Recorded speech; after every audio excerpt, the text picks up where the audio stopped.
വിശുദ്ധ പരമദിവ്യകാരുണ്യത്തിന് എന്നേരവും ആരാധനയും സ്തുതിയും പൂഴ്ചയും ഉണ്ടായിരിക്കട്ടെ. അനന്തകാരുണ്യത്തിനോടുകൂടമായ കർത്താവെ, ഞാൻ അങ്ങയെ സ്തുതിച്ച് ആരാധിച്ച് മഹത്വപ്പെടുത്തി അങ്ങേക്ക് നന്ദി പറയും. ഇന്നേ ദിനം അങ്ങ് നൽകിയ എല്ലാ അനുഗ്രഹങ്ങൾക്കും നന്ദി പറയും.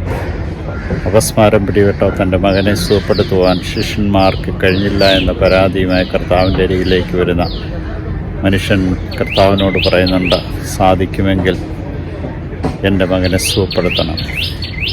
കർത്താവ് ചോദിക്കുന്നു, കഴിയുമെങ്കിലെന്നോ? ദൈവത്തിന് അസാധ്യമായിട്ടൊന്നുമില്ലെന്ന് കർത്താവ് ഓർമ്മിപ്പിക്കുകയാണ്.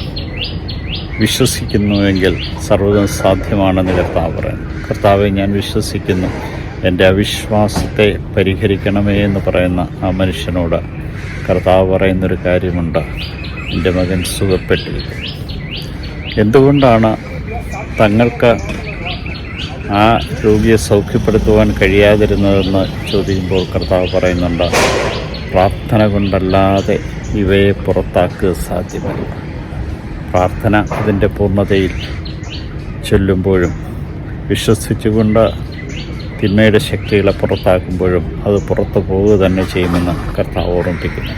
കാരുണ്യവാനായ കർത്താവേ, ഞങ്ങളുടെ അവിശ്വാസത്തെ പരിഹരിച്ചുകൊണ്ട് അത്ഭുതങ്ങൾ ഞങ്ങളുടെ കുടുംബത്തിൽ, ഞങ്ങളുടെ ജീവിതത്തിൽ അങ്ങ് പ്രവർത്തിക്കണം. ഞങ്ങളുടെ രോഗങ്ങളെ സുഖപ്പെടുത്തണമേ, അസ്വസ്ഥത മാറ്റണമേ. കൃപ നഷ്ടപ്പെട്ട മേഖലകളിൽ വീണ്ടും കൃപ പ്രാപിക്കുക.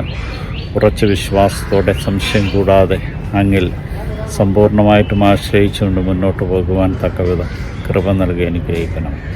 കാരുണ്യവാനായ കർത്താവേ, നിൻ്റെ കാരുണ്യവും കൃപയും ഞങ്ങൾക്ക് നൽകി ഞങ്ങളെ ഓരോരുത്തരെ അനുഗ്രഹിക്കുകയും വിശുദ്ധീകരിക്കുകയും അങ്ങയുടെ ആത്മാവിൻ്റെ നിറവിൽ ഞങ്ങളെ ജ്വലിപ്പിക്കുകയും ചെയ്യണം. ഇതാ കർത്താവെ, പൂർണ്ണ ഹൃദയത്തോടെ എന്നെ അങ്ങേക്ക് സമർപ്പിക്കും. അങ്ങയുടെ കൃപാവരത്തിൻ്റെ നിറവിൽ ഇന്നെന്നെ സ്പർശിക്കുകയും സൗഖ്യപ്പെടുത്തുകയും ഉള്ള എല്ലാ കുറവുകളെയും പരിഹരിക്കുകയും വിശ്വാസത്തിൻ്റെ പൂർണ്ണതയിലേക്ക് വളരുവാൻ എന്നെ അനുഗ്രഹിക്കുകയും ചെയ്യണം. ഈശോയെ നന്ദി, ഈശോയെ സ്തുതി, ഈശോയെ ആരാധന.